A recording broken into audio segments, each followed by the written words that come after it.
आज हम इस वीडियो के माध्यम से भक्ति के संदर्भ में अपनी बात रखेंगे।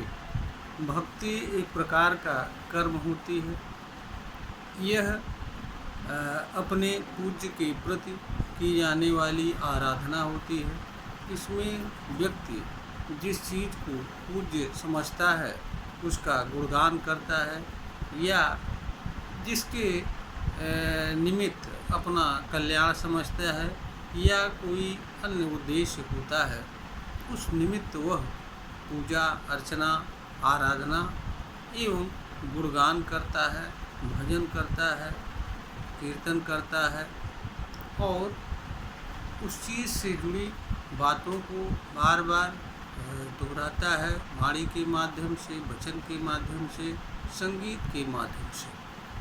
भक्ति एक तरह का कर्म होती है। जैसे हर कर्म होते हैं उसी तरह से यह भी एक कर्म होती है। जहाँ तक कर्म की बात होती है, हर कर्म अलग अलग गुण एवं स्वभाव के होते हैं और हर कर्म मानव पर अलग अलग प्रभाव छोड़ते हैं।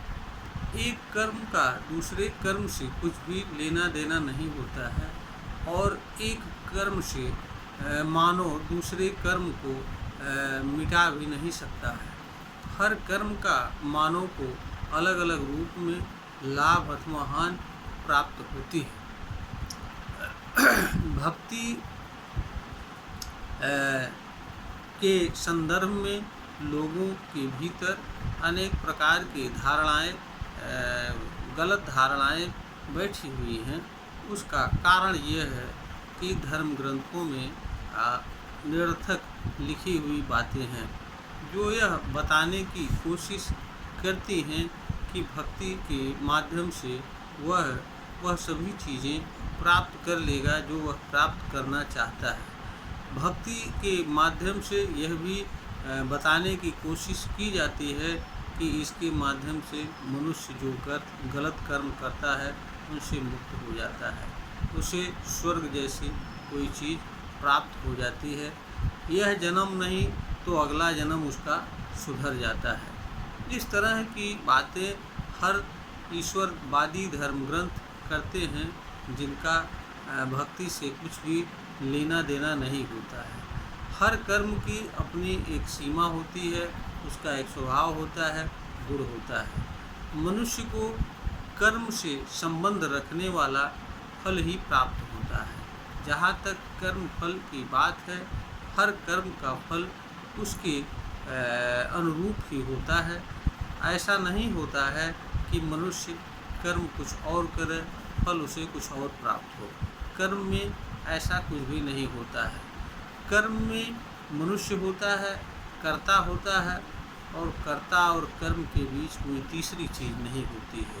जो भी बातें इस संदर्भ में किसी धर्म ग्रंथ में बताई जाती हैं वह वास्तव में निरर्थक होती हैं और एक प्रकार से वह किसी न किसी तरह की दुकानदारी मानव समाज पर स्थापित करने, मानव समाज का शोषण करने, मानव समाज को अपनी बात थोपने के लिए इस तरह की बातें की जाती हैं।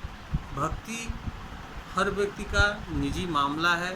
कोई इसे करे या न करे यह भी हर मानव के ऊपर निर्भर करता है। भक्ति के आधार पर कोई मनुष्य गलत या नहीं गलत अथवा सही नहीं होता है, अथवा कोई व्यक्ति बेधर्मी अथवा पापी नहीं होता है। भक्ति का विश्वास से भी कुछ भी लेना देना नहीं होता है।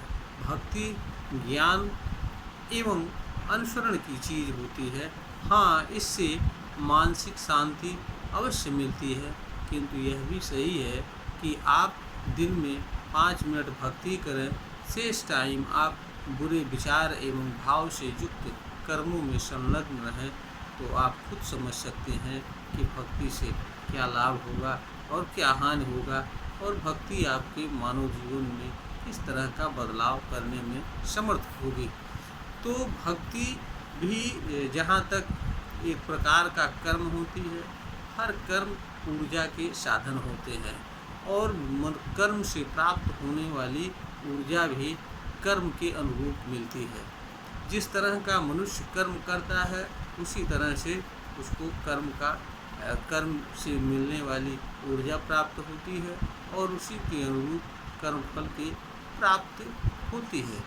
भक्ति एक तरह का समर्पण होता है। इसमें किसी भी तरह का स्वार्थ, लालच या कोई अन्य चीज़ नहीं होती है, तभी इसका कोई मतलब होता है। भक्ति कामना रहित होती है, निष्काम होती है, पवित्र होती है और ये निष्पाप होती है, तभी इसका कोई मतलब होता है। अन्यथा भक्ति करें या न करें उसका कोई मतलब नहीं होता है। भक्ति अगर स्वार्थ से या किसी चीज़ को प्राप्त करने के निमित्त की जाती है तो वह भक्ति नहीं बल्कि स्वार्थ सिद्धि के निमित्त किया जाने वाला कर्म होता है, क्योंकि भक्ति का अर्थ समर्पण से होता है, सरेंडर से होता है। और जिस चीज़ के प्रति आप भक्ति कर रहे हैं उस चीज़ को निमित्त मान करके अपने हर कर्म को निष्काम भाव से करें तथा कर्म फल को उसके ऊपर छोड़ दें जिसकी आप भक्ति कर रहे होते हैं। तो भक्ति एक नितांत व्यक्तिगत मामला होता है। इसका फेथ या विश्वास से भी कुछ भी लेना देना नहीं होता। हाँ, यह सही है कि बिना विश्वास के कोई मनुष्य किसी काम को करने के लिए तैयार नहीं होता है, क्योंकि विश्वास वह नींव होती है, वह आधार होता है जिसके सहारे कोई मनुष्य किसी कर्म को दीर्घकाल तक करता हुआ उससे जुड़े कर्मफल एवं उससे जुड़े फायदे को प्राप्त करता है। तो जहाँ तक विश्वास की बात है, भक्ति के संबंध में इसका एक अपना अलग स्थान है। तो भक्ति एक तरह का सरेंडर होता है। यह कामना रहित होती है, स्वार्थ रहित होती है, शुद्ध एवं पवित्र मन से किया जाने वाला कर्म होता है, तभी इसको मानव जीवन में कोई लाभ होता है। अन्यथा इसका कोई लाभ नहीं होता है और मनुष्य जीवन भर भक्ति करता हुआ एक प्रकार का व्यर्थ कर्म ही करता है। हर मनुष्य के लिए कोई ज़रूरी नहीं है कि वह भक्ति करे, क्योंकि मनुष्य अगर निष्काम भाव से अपने कर्म को करता हुआ जीवन जी रहा है तो उसे भक्ति की किसी तरह की आवश्यकता नहीं होती है। इसीलिए भगवत गीता में जो 3 योग बताए गए हैं उनमें कर्म योग और भक्ति योग तथा ज्ञान योग बताया गया है। कर्म योग में केवल निष्काम कर्म करने की ही बात कही गई है और निष्काम कर्म करता हुआ मनुष्य वह सभी चीज़ें प्राप्त कर सकता है जो उसे आवश्यक होता है या जो चीज़ें उसके लिए प्राप्त करना जरूरी होता है। तो भक्ति स्वार्थ सिद्धि का साधन नहीं होती है, यह कामना पूर्ति का साधन नहीं होती है, यह शुद्ध एवं पवित्र मन से की जाने वाली चीज़ होती है। और यहाँ पर यह भी जो लोग यह गलतफहमी में रहते हैं कि हम भक्ति करके भक्ति से भिन्न कर्म उसके जुड़े लाभ अथवा कर्म फल प्राप्त कर लेंगे, वह लोग भ्रम में जीते हैं। ऐसे लोगों को न तो भक्ति का लाभ मिलता है और वह चीज़ें मिलती हैं जिनके निमित्त वह भक्ति करते हैं, क्योंकि हर चीज़ें कर्म पर निर्भर हैं। बिना कर्म के कोई चीज़ नहीं प्राप्त होती है। भक्ति से जुड़े चीज़ें ही भक्ति से प्राप्त हो सकती हैं। जो चीज़ें भक्ति से भिन्न कर्म से जुड़ी होती हैं वह चीज़ें उस तरह के कर्मों को करने से प्राप्त होती है, न कि भक्ति से प्राप्त होती है। हाँ, भक्ति करने से यह मनुष्य के अंदर विश्वास अवश्य प्राप्त होता है कि वह किसी काम को कर करके सफलता प्राप्त कर सकता है, क्योंकि उसे यह विश्वास होता है इसमें हमारी मदद हमारा इष्ट, हमारा पूज्य या हमारा ईश्वर करेगा और हम उसमें निश्चित सफल होंगे। किंतु यह सच है कि भक्ति से किसी मनुष्य को भक्ति से जुड़ा लाभ ही प्राप्त हो सकता है, इससे भिन्न किसी तरह का कोई कर्मफल या लाभ नहीं प्राप्त हो सकता है। भक्ति से मनुष्य के अंदर किसी तरह का बदलाव भी नहीं होती है, क्योंकि भक्ति एक कर्म होती है और कर्म के पास यह क्षमता नहीं होती है कि वह मनुष्य में किसी तरह का बदलाव करे। हाँ, हर कर्म मनुष्य को यह बताने की कोशिश अवश्य करता है कि वह उसका गुण एवं स्वभाव क्या है, उसका मानव जीवन में मतलब क्या है, मनुष्य को उसे किस रूप में उपयोग करना चाहिए और किस रूप में उपयोग नहीं करना चाहिए, यह बात कर्म जरूर बताने की कोशिश मानव को करता है।